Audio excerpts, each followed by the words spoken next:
So it is my great pleasure to introduce you to Consolee Nishimwe. Coming here, it's almost coming home. So for me, I'm truly honored to be here, especially today. This is the first week we commemorating 29th commemoration of the 1994 genocide against the Tutsi. It starts April 7th. So right now, so it's like in the beginning. So as you can imagine, as a survivor, it's like you are reliving everything that you've gone through. So it's like a period where you are reliving everything you've gone through at that time. So for me, when I was coming here, I was thinking like where I was and how things changed, right away. So how life changed and how we were forced to leave our home. So, and it was a little bit, like emotional. Every year is different. So, but the month of April is very emotional for a lot of survivors. So, because every person, all of us, whenever we call each other, whenever we are talking to each other, everybody has a date of something happened, when they left home, when their homes were burnt, when something really horrible happened. So it's like a life, we live with this for the rest of our lives. So, but at the same time, every year we encourage each other because survivors are still struggling with the trauma, even though it's 29 years, but still, some of them still struggle, some of them still, because we have many survivors who have lost entire families. So, and some of them left alone. So, and some of them who are not even able to even adjust even 29 years. So they are not able to even function. So some of them who passed away because of the trauma of what they have endured during the genocide. So every time I share my story, I feel like I'm also thinking about those who will not be able to share their stories because a lot of them don't even share. We are very few of us. That's why we really appreciate a lot what Chhange and Dell has done to us, because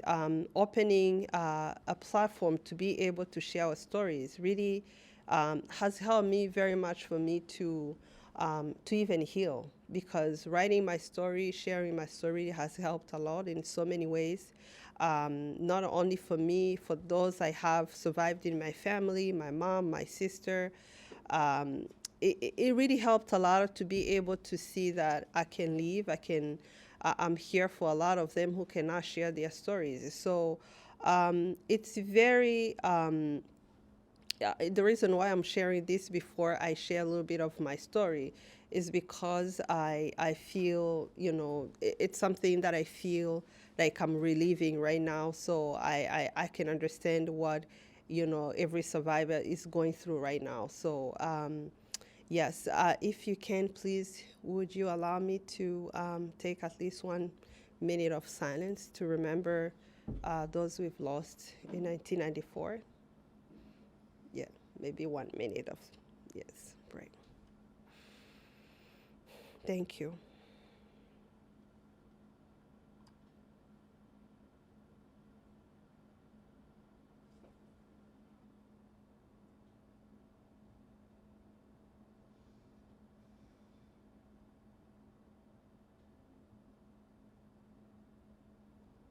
Thank you very much. Thank you. Um, in 1994, like what they just said, I was 14 years old. I was a very young teenager, happily living with my both parents who were teachers. For those of you who don't know what, how Rwanda, was before, maybe a little bit of history. Before, Rwanda was a monarchy system before the Belgian came in the country. So, and at that time, during the monarchy system, we had what they call social classes, Tutsis, Hutus, and Twa, which were social classes. If you were Tutsi, that means you had many cows, so you're a wealthy person. So, and a lot of the, people tried, to move from one class to another. So until everything changed when we were colonized by first German and then the Belgian took over.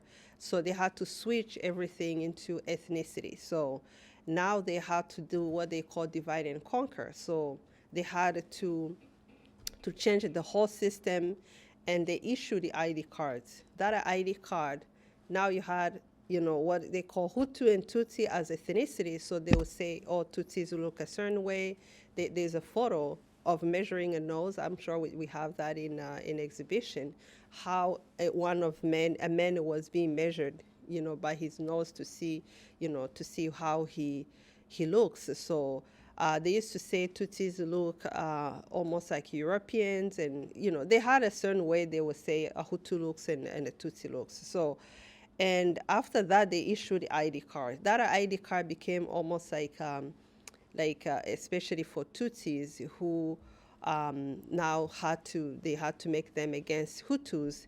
The Hutus became majority by the time the Belgium left the country. So when they left the country, now those who were in a part, the Hutus, started discriminating against Tutsis. So now the Tutsis were a minority. Every time since 1959, there were Tutsis who left the country in exile because of persecution and discrimination. Some of them who were killed. So, and then 1960s, there are some of them who left the country also.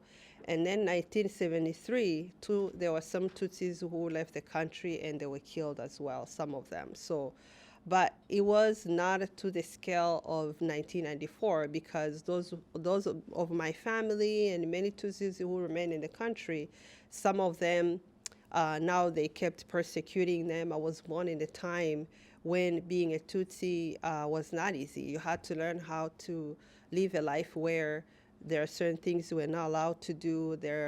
My parents, even though my parents were able to go to school, which was not easy at that time, being a Tutsi, but they were not able to even do, college or university. But what they were able to do allowed them to do the job they were doing. So my parents were teachers, and luckily, because they were teachers, I was able to be born in a family at the time which was good for me. At least they could take care of me and my siblings. So when I was born, I was the oldest in my family, and I had a sister who was 11 years old around 1994, and then also I had my 3 younger brothers who were ages 9, 7, and 16 months old. So, and I remember, for me, even though we were going through persecution and all the discrimination against the Tutsi at that time, I felt loved by my parents. The affection of my parents, it really helped me a lot to grow up in being a kid, feeling loved and cared for. But at the same time, whenever I went to school, I had to face discrimination because I was a Tutsi. So I remember when we were in elementary school, we were asked to stand up as a Tutsis. So because they want to count how many Tutsis, Hutus in the classroom, but at the same time, they made sure, because there were few Tutsis in the classroom, so you feel a little uncomfortable. But we were kids, but at the same time, we went back to our normal lives. So, and when I was in junior high school, that's when I felt, being a Tutsi, what it was. So when I was persecuted, actually I was bullied by a classmate who was a Hutu. So, and it was not easy as a kid at that time, and it was in a time when there was so much tension in the country, and because many Tutsis were being killed in some areas, because 1992 also there are some areas, you hear Tutsis were being killed in 1991. And for me, what I did, I just, my parents have told me how to behave, how to be,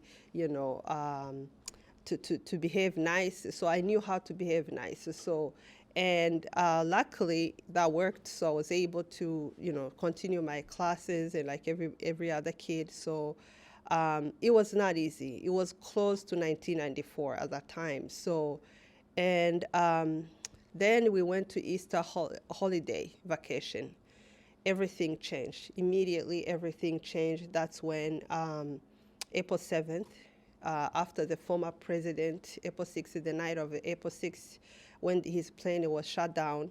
So now they use as a way of saying, oh, Tutsis killed him, but which was not right, because the genocide was well planned, and they already had weapons, and the propaganda of hatred was being spread out at that time. And there was RTLM radio, which was spreading the hatred against the Tutsi.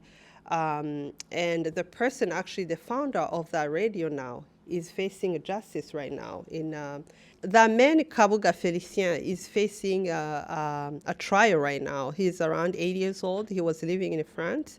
So, and he's one of those people who actually founded that RTLM radio, and is the one who helped to import machetes in the country. So I remember in my area when I was growing up as a kid, there was this man who was living in the community there. So he used to make these wood thick with nails on top. Every time people would buy them, but we never knew what it was. So that shows you how the genocide was well planned. So because during the genocide, those weapons were used, and a lot of people had those weapons. So it was like a big wood thick, with nails on top. They used to use it to hit on the head or whatever they could do with the machete. They used to carry it together with the machete. So, and that's why the genocide was well planned. Throughout the years of propaganda, using the head radio, RTLM to spread the hatred against the Tutsi, using discrimination words like calling us we are cockroaches and snakes. I'm sure many of you have seen 10 stages of the genocide when they describe from the first to the beginning. So, and everything we had to go through in Rwanda. So right now we are facing what they call the 10th one is denial. So that's another one we are facing right now. It's almost like anti-Semitism. So, and it was so hard, even as a young person, for me to see how people were supposed to be for us, but they planned something to exterminate, people who are humans like them simply because of who we were. So, and the way in Rwanda it happened, because they had to teach this propaganda, to the people who are neighbors, people who we went to the same church, like my parents have taught their kids, and these are the people we knew very well. There was no stranger.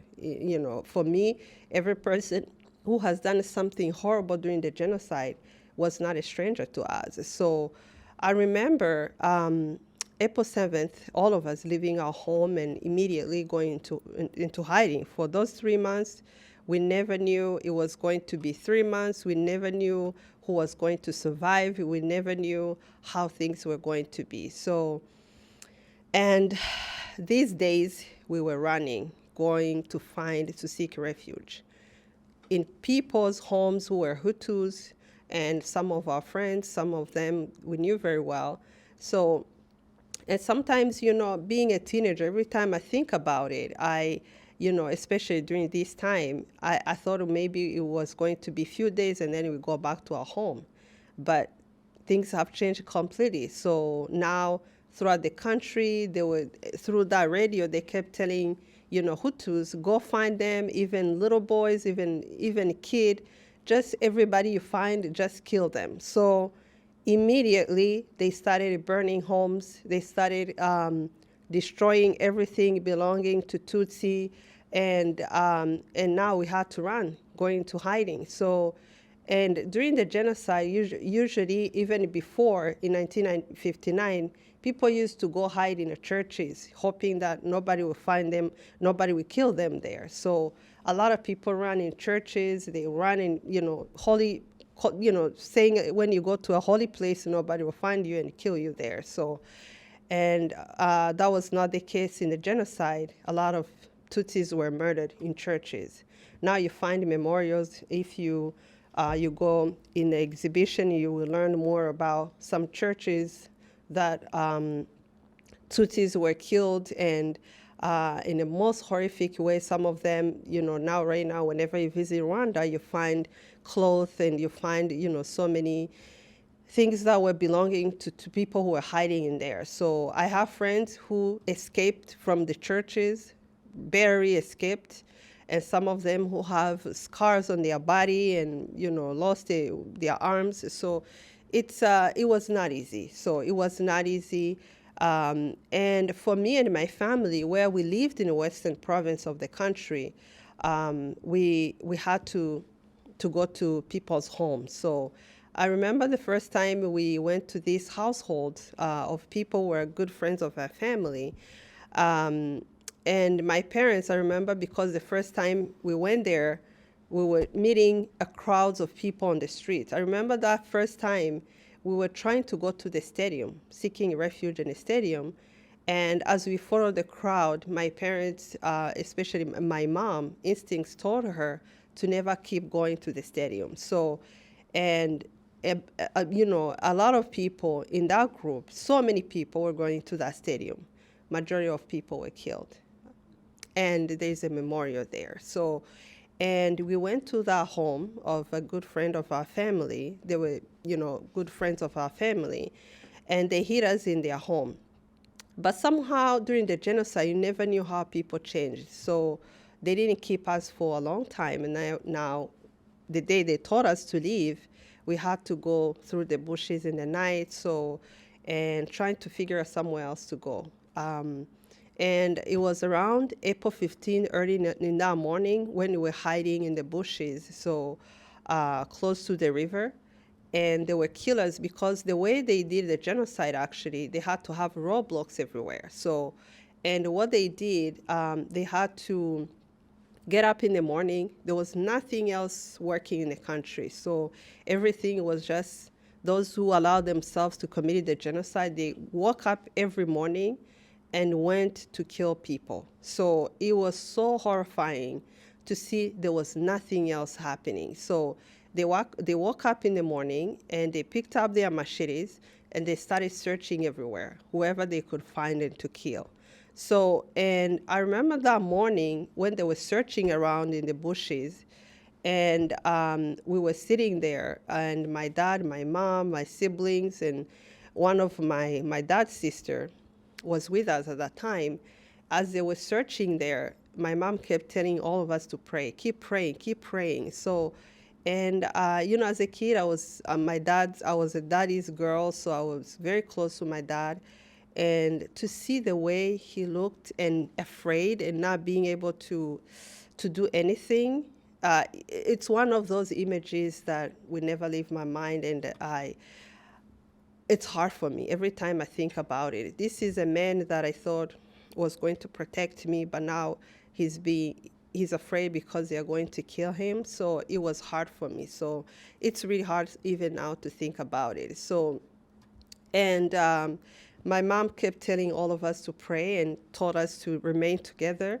Whatever happened, at least it will happen all of us together at the same time. So as we coming out in those bushes, it was close to a river, and the killers surrounded us immediately. And my aunt, who was afraid and shaking, somehow she couldn't be able to stand there, so she ran and she was murdered not too far. But I didn't see it with my eyes, but my siblings saw what happened. So, and the rest of us who were together, they took my dad's money, they took everything, whatever we had, and now we had to figure. It was early in the morning. Now we had to figure somewhere else to go. So now the killers were all over the place. In the hills, they were chanting, calling. We found the Tutsis, whatever. And as we were trying to figure out somewhere else to go, climbing the hills, if you go in Rwanda, you find it's a hilly country. So they call it a country of 1,000 hills. And as we're trying to of course, where we lived, it was in a village. It wasn't like a city. So as we're trying to reach to our home, when my dad was carrying my younger brother, who was 16 months old, the one, I'm sure you will see that in the photo. So that photo, actually, we took it, remember what it is. We took it, it will come. That photo, we took it a few months before the genocide happened. It was a few months before the genocide. For some reason, my mom, the way we took it, it wasn't like a planned photo to take. Somehow it happened, we took it, and the person who took that photo kept it.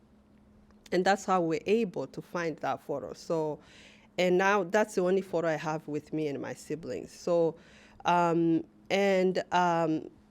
younger one, who was 16 months old, my dad was carrying him, and the rest of us were behind him. And as we reached to this home, the young lady and the people were sitting outside, because at that time, even people who were not committing the genocide physically, some of them were calling, and others were there to help if they could help. And there was this young lady, my dad taught her in school before, and she decided to pull my younger brother from him. And then she said, follow me in the house. So, and my dad decided to run in different direction, and the killers decided to follow him. The rest of us were together. We went in the house, and we were afraid what would happen to our dad, and we were praying in the ceiling of the house. I tried in my book to describe how we climbed the ceiling in the house, and because the homes are built differently from here, so it's almost like attic. So here, we went there, we sat there. It was not easy. My mom comforting all of us, and then I was afraid of what would happen to our dad. But later on that evening, because killers, every time they finish murdering Tutsis, they would be tired, they would be gathering outside and talking, and because in that house they had a small bar, and they were drinking beer, rewarding themselves.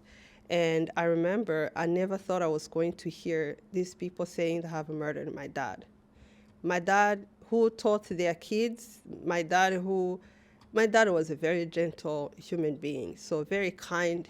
He was my dad, but he was a very, very kind person. So, it was very tough. It was very tough to hear that.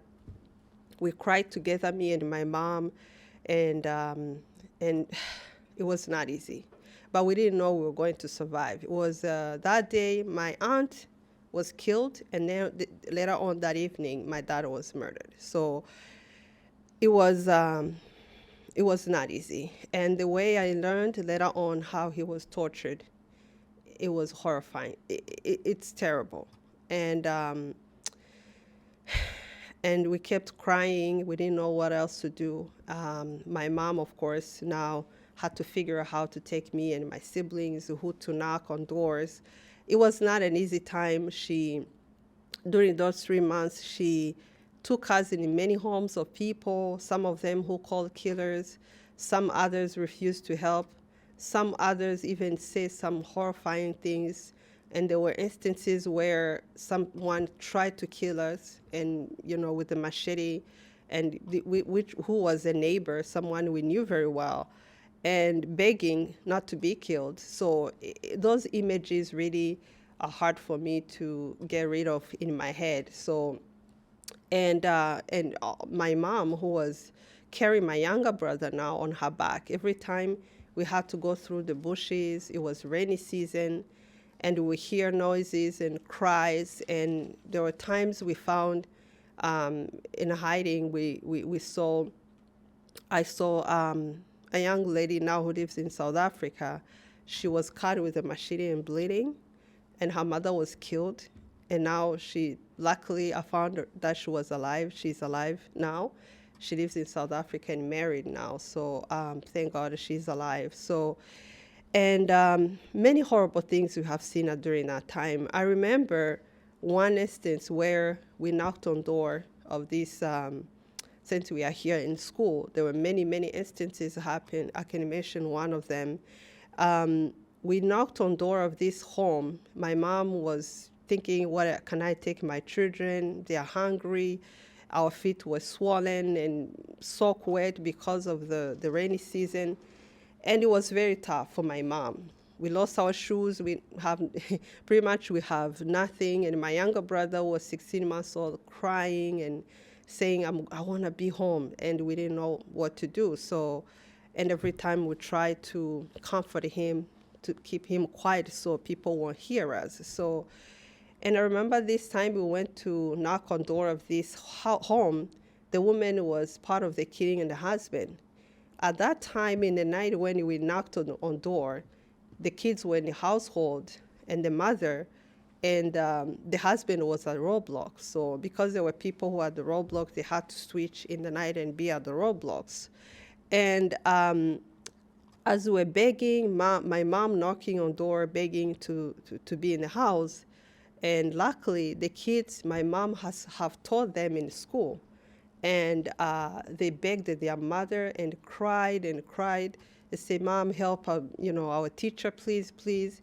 And that's how we're able to go in the house. So because of the children. Now the children are very, very good friends of my mom, even now. So I'm truly grateful for them. So they didn't follow what they heard. So, and they were kind, and I'm truly grateful for them. So, and we entered the house.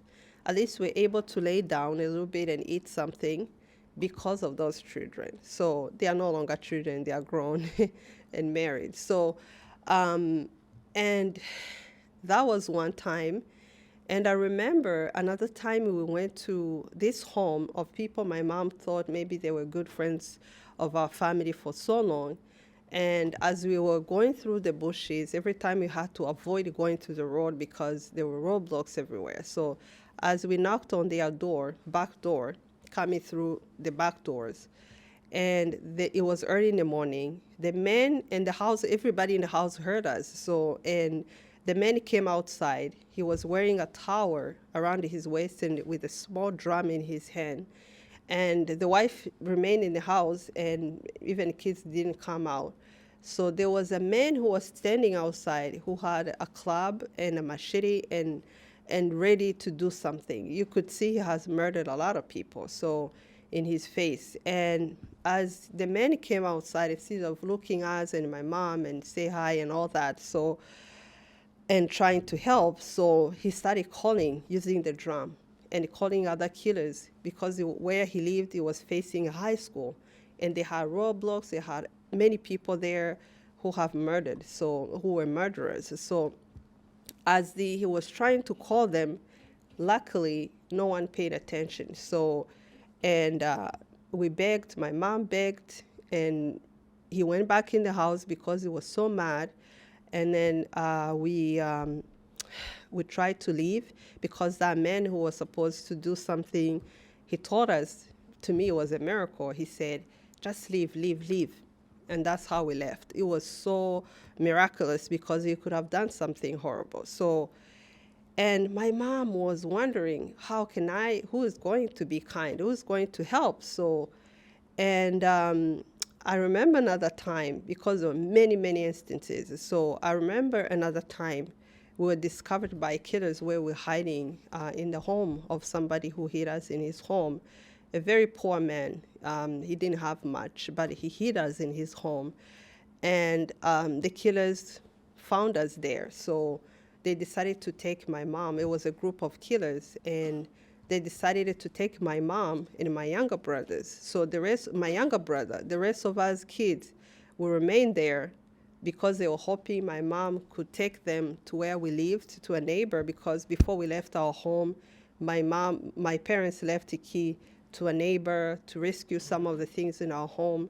And because we were very good friends, so my mom hoped by going there, they are going to help. So, and the young man in that household was going to a university, was studying at the university by the time the genocide happened. So, and my mom, because that young man, his parents were not able to afford high school at that time, and my parents helped him, to go to school.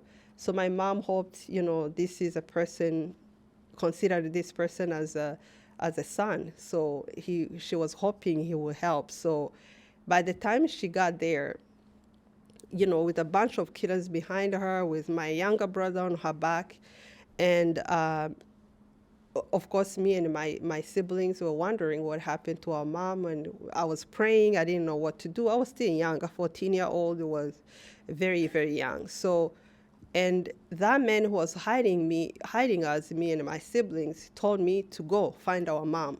Now it was during the day. We had to go through the bushes. We didn't know if our mom was still alive.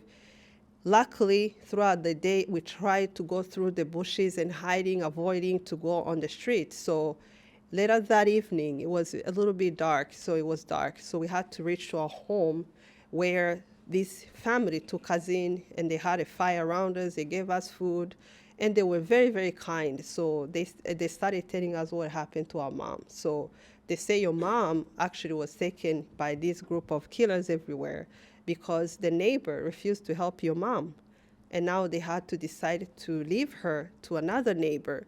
Whenever they want, they will kill her. So, and I told them we had to go find her where she is. Whatever happened, at least we'll all be together. So, and my mom didn't know we were still alive. So even the time before we reached there were times during the day before we reached to that home, we were hiding in the bushes and the killers were searching us. So, and I remember telling my siblings to sit in the middle of the trees.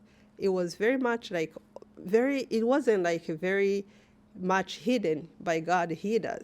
And they were passing like close to us. I could see them. We were just being quiet, and it was very terrifying because they were searching for us. And I remember when we reached to this home, and my mom was so surprised to see that we were still alive, and she was praying and cried and to see us again. And we now we remained together in that home. It was old men.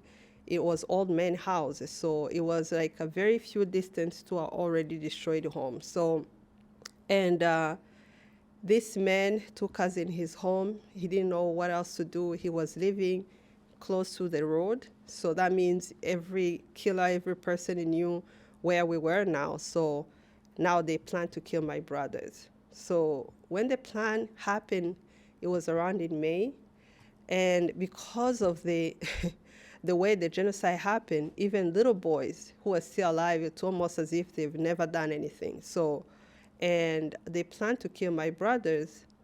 And one of the people who came to take my brothers was somebody who grew up with my mom. Yesterday, I think it was during the night, no, yesterday it was around 6 or 5. I was reading in my phone, I was reading a letter that young man wrote to my mom when he was in prison, asking for forgiveness of how he murdered my brothers. It was so hard for me to read it again, so I put it in my book. So, and this young man, not only they were neighbors of my mom when she was growing up, they were very close. When I used to go to my grandmother, I thought they were part of our family. So these are my 3 brothers. Every time he was always on my mom's back or sometimes on her chest. And these 2 ones, Pascal and Philbert, they were very, very brave and strong. And Pascal, every time he would comfort us, he became almost like a little grown man, you know, like he kept saying, oh, be strong, be strong. And sometimes I would feel like he was a little bit grown than me. So, when this man came to take my brothers with others, so they snatched away my younger brother, this one, from my mom. And before they took them, my mom took us in the room. We were praying, whatever happens, at least we all, go to heaven. And when this little boy, Bonfils, was snatched away, my 2 younger brothers took him and held his hand. And they said they are going to join Daddy in heaven. And it was not very easy to see my brothers being taken like sheep, and it was hard. It was really hard, especially for my mom, who was seeing her little boys being taken like that. And as you can imagine how the scene was, when all of us were begging to be taken and they refused, they took them. So they took them to an already destroyed home, and they slaughtered them and threw their bodies in septic tank of our home. And it was very tough that day. And we begged to be killed. We begged to be killed, but they refused. And but somehow when you survive, things keep happening. So we didn't want to hide anymore, but somehow we found ourselves finding ourselves in another place and another home. And I remember that home we were at that time, because sometimes it was very hard to find a home where you will not find somebody in that home who's not committing the genocide.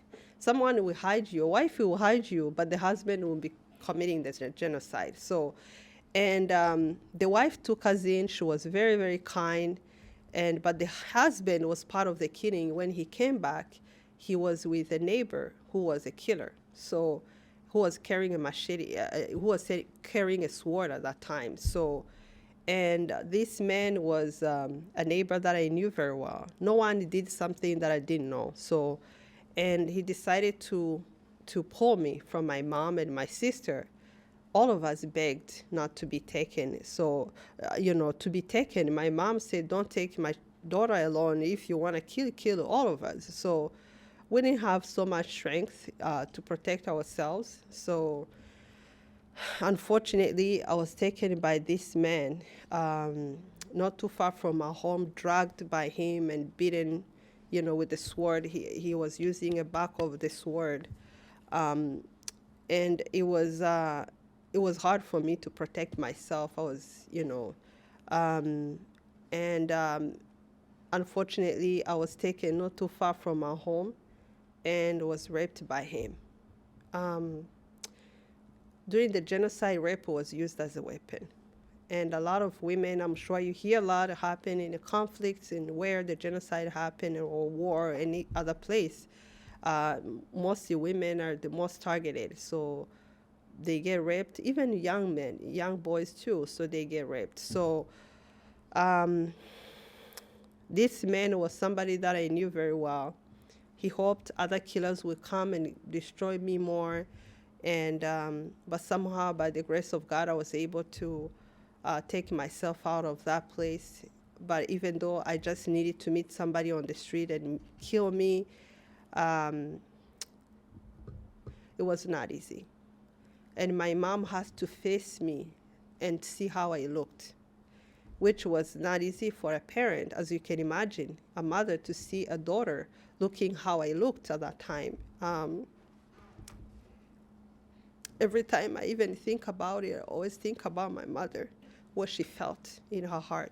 As a parent herself, not too long ago, she lost her beloved children, and now she sees what happened to me. So it's always hard every time I think about it. So, but somehow maybe God wanted me to be alive so that I can tell you what happened. So because many of my fellow survivors still struggle to talk about this. This is one of the part many survivors struggle to talk about. So, and somehow, because we kept hiding, it was all those 3 months, and someone in a Muslim community took us in, and that's how we're able to survive, me and my mom. And this young man has helped, survivors and some people who survived. And he's one of those people who was so kind enough to never participate in the genocide. I feel sad he's no longer alive, that I can, my mom will always feel sad, because we could do something for him to appreciate the kind of, his heart and the kind of person he was. And the last, few weeks, he was able to be with us and protect me and my mom and my sister. And that's how we're able to survive. And of course, the country was liberated by RPF, and the genocide ended. We're able to meet, those who rescued us and stop the genocide. So, and now surviving was me, my mom, in our household, me, my mom, and my sister.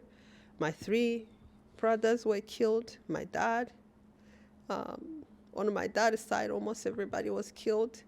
On my mom's side, at least, I have a few people who survived, a few cousins, and my aunt, my mom's older sister, who have gone through so much. Every person who survived in my family, I've gone through a lot. I'm the only person, two of us actually, who are strong enough to even share our stories. My mom always tells me that she appreciates that I was able to have the strength to share this because it helped her to heal. To be able to heal and begin her healing journey. So my mom now, she had to go back to teach, the kids of the people who have done horrible things, the people, those kids who are same age as her children, my brothers, because she was teaching 4th grade.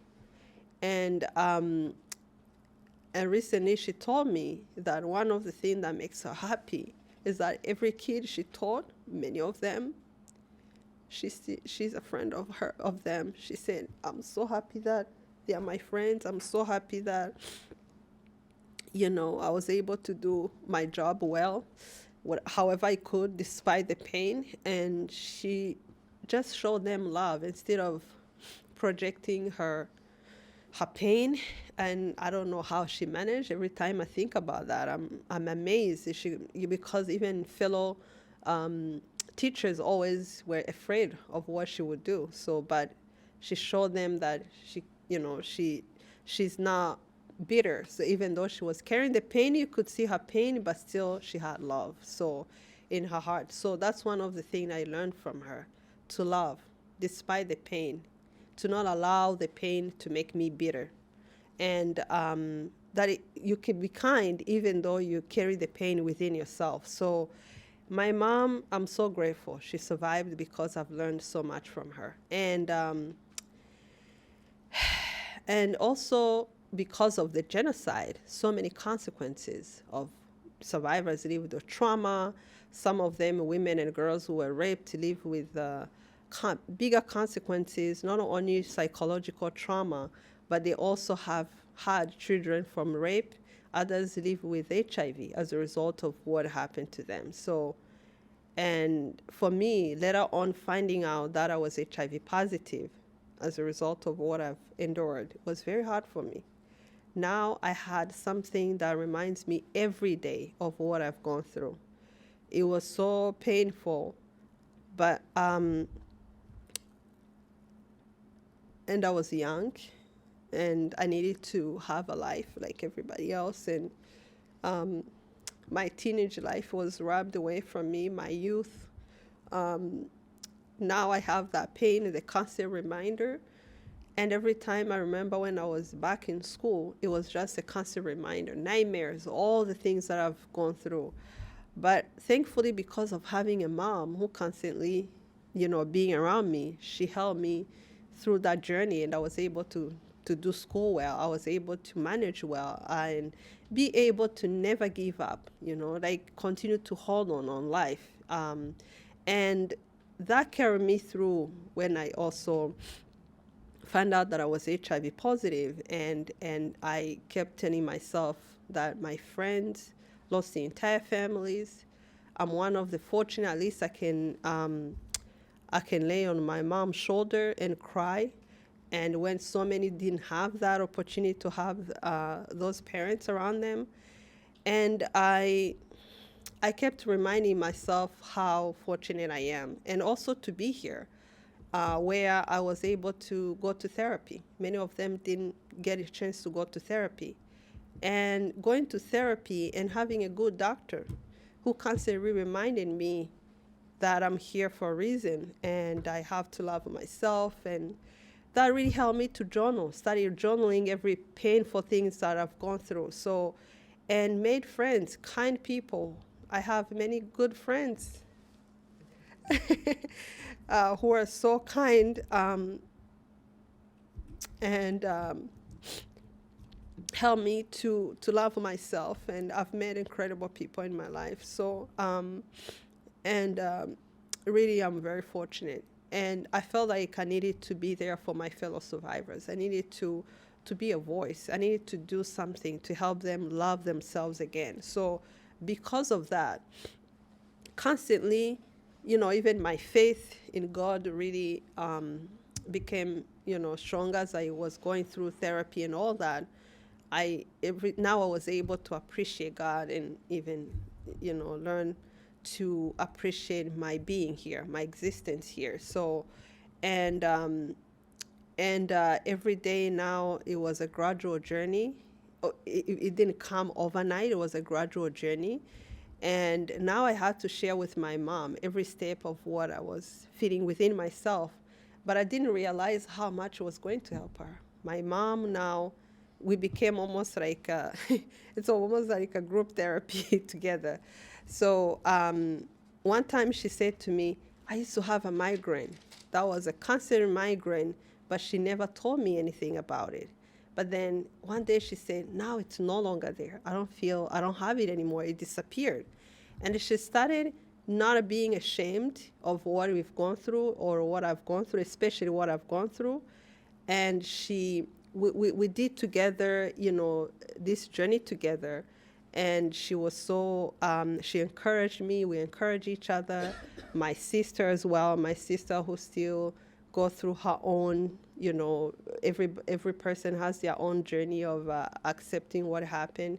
But truly grateful that we had each other because many of them didn't have each other. So my aunt too, who lives with my mom, thankfully, they accept to live together, and that helped a lot. So that helped a lot because at least my aunt, who's the most beautiful human being, she became like a mom to us too. So helping my mom, and she never had children, but we are her children. So, at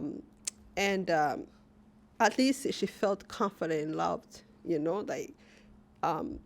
I'm grateful. And now, for me, even writing my story has helped me a lot to relieve, to release the burden that I was carrying on my shoulder. And it has helped a lot of my fellow survivors. Some of them have been able to open up because of what I did. So, and now they are starting to write their story. Some of them who have gone through what I've gone through as a woman, they are sharing their stories. So to me, I always say that, I'm so grateful every time I get up in the morning, so that I'm here, I'm alive. So I'm no longer seeing myself that I'm defined by what happened to me.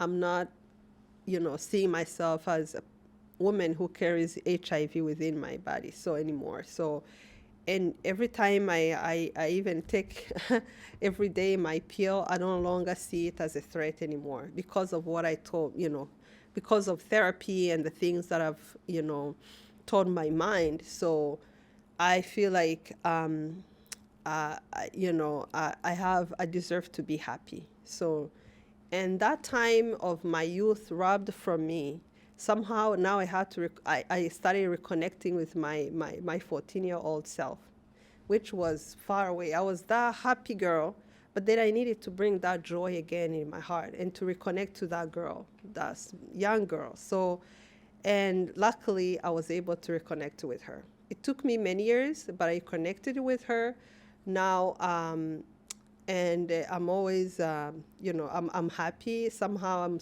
happy with small things in life, and I'm very appreciative every day. So, and I know I will never forget everything that happened to me. There are things that come in my mind, of the things I've gone through, but at the same time, I'm no longer like feeling like I'm what happened to me. So I'm no longer thinking like that. So I have a positive outlook on life, and I feel like I'm here for a reason on behalf of so many survivors, sharing their story, making sure what happened is not forgotten. So that's why we're here. That's why we commemorate. So I want to continue, at least for whatever small, thing I can do in my life to make sure a contribution I can make to make at least, making sure that the memory is still alive, not only for my family, for those who are no longer here. So, but one of the things I always share, my message I always share with people is that no matter what horrible circumstances you may face in your life, never lose hope. For losing hope is the beginning of your own self-defeat. Right after the genocide, there were many perpetrators who committed the genocide. So because we didn't have enough courts or system to trial these perpetrators, so they had to create a system that was actually a traditional system. Gacaca used to reconcile people in the community who have dispute about a land or something, like they had to use that system to trial the genocidaires, those who committed the genocide in the community. So it's called gacaca. That means sitting on the grass, and it was a system that they didn't know how it was going to work. So now the community, those who committed the genocide and the community around and the survivors, they had to meet together. But of course, there were people in the community who were trained to be lawyers, to be judges. So the way they did it in a traditional way. Now for the perpetrators to come forward and share, some of them admit what they have done, others, telling the survivors what they have done to them, their families, those who have lost their families, and they show where they threw the bodies, because many of the bodies were thrown in many different ways. So many of us survivors didn't bury our loved ones. So the people that I buried in my family were my brothers, but my father, nowhere to be found to be buried. His remains, there are many survivors who don't have, even now, who still find the remain of their loved ones. So, and at least Gacaca, what it did, it helped those who committed the genocide some of them to ask for forgiveness, others to show where they put the bodies of, the families, so that they can give them a decent burial. So to me, it was very hard, but at the same time, it helped a lot because it has trialed many, many cases compared to international court we had in Arusha, Tanzania, ICTR, which tried many, very, very few cases. But mostly they were doing, masterminds who committed the genocide. So, but in Rwanda, Gacaca really tried so many cases. So to me, it helped in so many ways for the people to find their remains of their loved ones, and also for those who wanted to ask for forgiveness to ask for forgiveness to survivors, including the person who murdered my brothers. He was actually in a Gacaca. That's how I was able to write that letter to my mom, asking for forgiveness of what he did to our family. So because he murdered a lot of people, sometimes, during the trials, Gacaca trial, so because we don't have a death sentence in Rwanda, so they get life sentence, or they get life imprisonment, or they will get some time in prison. But because of those who apologize, they will get some time in prison, but come out and do the community service to show how remorseful they were. And so many of them came out of prison. So, but it was not easy for survivors, again, to see someone walking around. But because of how things were supposed to do, the government wanted to reunite people, to reconcile. It was a process, but it was not easy. But somehow people we came back together because these were our neighbors. Again, we were going to live next to each other again. They had to do whatever they could to make sure we come back to normal life and live in a society together, and no longer having this discrimination. And of course, they had to let our ID card that shows Hutu and Tutsi. Now we have only ID card that shows we are all Rwandans. So now they had to educate, people throughout the country, having memorials all over the country, making sure that people learn what happened, and facing, perpetrators. Of course, there's so many in the country at that time, but the country was inherited a lot. So to be able, survivors who are heartbroken, even perpetrators, because when I was in high school, the kids of my age, coming from the families who committed the genocide, some of them were going through also trauma because of what they have to see. They were kids. So it was not easy. It was not easy, but at the same time, they managed to make sure, we all live together, we go back to school, we have normal lives. And now, actually, it worked so well because the country has thrived a lot in so many areas. But whenever you visit the country, you see memorials. That's the only thing that will show you that we had a genocide. So, and of course, survivors still live with the trauma and all that, but in so many ways, the country has managed to move forward. So, and I encourage everybody to go, one time when Dell goes, all of us together, definitely, I encourage everybody to visit. We have really, the country has really done a lot compared to places where they had a genocide. Really, I'm amazed of so many survivors. I'm amazed of how others were able to, to behave, even though it's not easy. Right after the genocide, of course, the government had to do whatever they could. All survivors, almost everybody, lost their homes.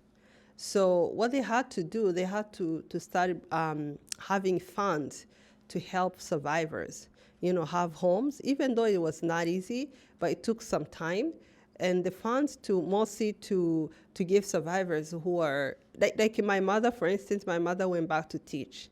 For someone like her, at least she was able to gradually be able to, do something, helping us and finding a place to live and all that. Gradually, before we got our own home again. We got to rebuild a new home again. So not every survivor was capable of, doing that because some of them didn't have the ability to do that. So they built, homes for survivors, especially women who survived, who have lost the entire families, women, widows, women who have lost everybody. And most of the time, they encouraged actually those kids who survived, those who are same age as me, even younger, encouraging people, especially Tutsis who were in exile, who came back in Rwanda, to bring even survivors, women too, survivors, to those who are capable, to have them in your home. It was not easy, but some of them were raised by different, people. And there were many instances where fellow survivors raised themselves. And the homes they were able to give somehow helped. Of course, it was really not easy. But the funds also was created also to help us go back to school again. So there was a fund that was created to help us going back to school, and whether in high school and college, university, continue to universities. And then also survivors who are in high school created organization. We have two organizations, a high school one and college, university. So those organizations actually are created to help each other. Within, organization, we created artificial families. And where I'm the same age as someone, but I could be a mom. And I could be someone, they can come to me and we help each other, advise each other. And this organization really, helped a lot of survivors because they helped us, through high school to cope with the whatever issues we're going through. At least you have each other. You have each other. And when even ending college, university, some of them were able to get married. If you get married, everybody will be behind you. So they will help you. Some of them will be on the groom side. Others will be on the bride side because many of them lost everybody. So no uncle to represent, no grandmother. So we have lost almost like every normal thing that you normally know, like having a grandmother. When you go to your grandmother's house, nobody has none. You go to your uncle's house, you don't have none. So you have to recreate those things within yourselves, within your your peers. So, and my mother became almost like a mother for so many. And luckily, she was, I'm one of those people who shared my mother with everyone. So she became like a mom to many. So I never, in our home, we always had people, survivors. So I always, whatever we had, a tea or anything, didn't matter what we had. So at least, we had to recreate normalcy, which was no longer existing. So, and somehow it helped, and we were very social. That helps a lot too, and probably that was one of the things that helped very much. Yeah, it's very unfortunate that we live in a world where what I've experienced it's still ongoing in some places. And whenever I share about what happened, I always remind people genocide is not something that happens overnight. So it's an ongoing propaganda and hatred, inciting words of hatred, and discriminating some individuals. And I think we have to see the signs. Like I mentioned earlier about 10 stages of the genocide. You see the signs before, to prevent such thing from happening. You have to prevent it early on. So whenever, you see people being discriminated against, you have to speak up, because it could lead to something bad, like a genocide. So in Rwanda, it was over the years before I was born. And I was born into that kind of thing. So to me, every time I think about, whenever I see any hatred or anything, I'm always afraid what will happen next. So, and asking myself, if anyone is aware of what they see, if they see such thing from happening anywhere. So it's so important to learn from history. And that's why Chhange is so good at educating about the history. When you learn from the history of what happened, it helps you to be able to prevent anything else from happening anywhere else. So, and I think for young people, I always, that's why educators, you have so much work to do, educating them to be aware of things, and